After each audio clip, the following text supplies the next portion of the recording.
One of the things about your book, learning about your actual life, because we don't hear much about your actual life, your history and what have you, one of the things that's really striking in the book is you talk about your relationship with your mother, and you were incredibly close to her.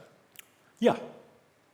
Yeah, I mean, I was, and I think most comedians, listen, you've interviewed everyone, but most comedians, if you meet a comic, I always think the question to ask, the interesting question is, which one of your parents was sick? Yeah.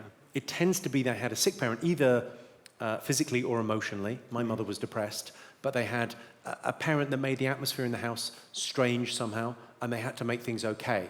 And so that was that was my childhood. But obviously, you think that's normal. If you've gone through that, if you have a parent that's depressed, you just think that's normal. You think, well, mum's in her dressing gown, of course. She hasn't got up today. That becomes your normal. But she was depressed, but she was also hilarious.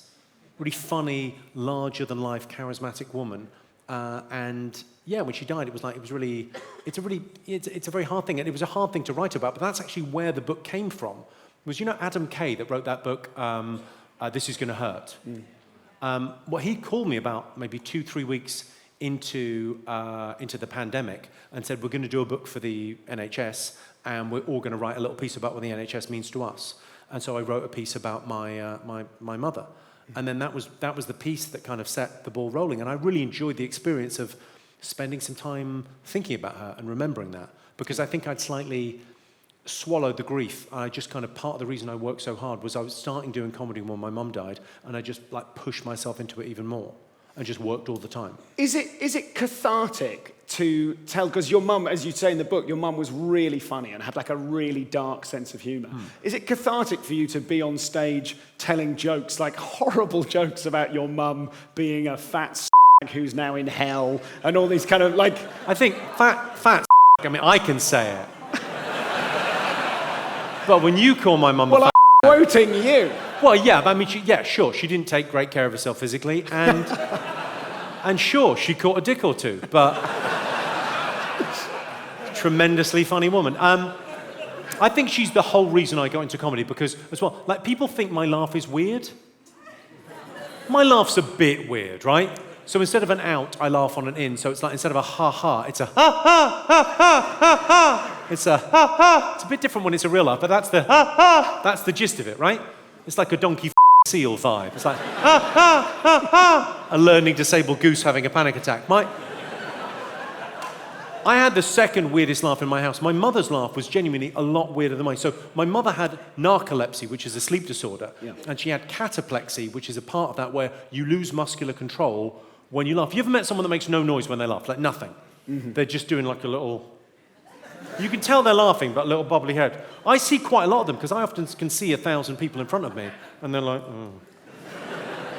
It's a little laugh, but no noise.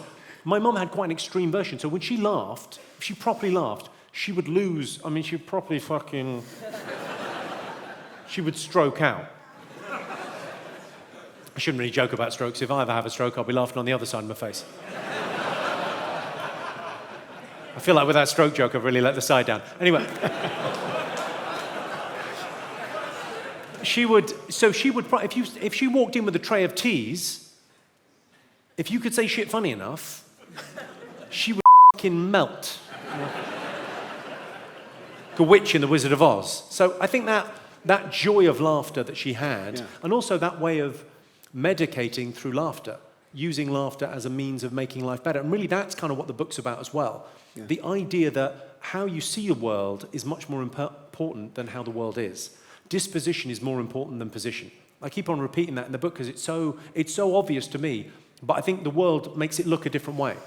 95% of your life is how you look at it. 5% is what happens to you. Okay.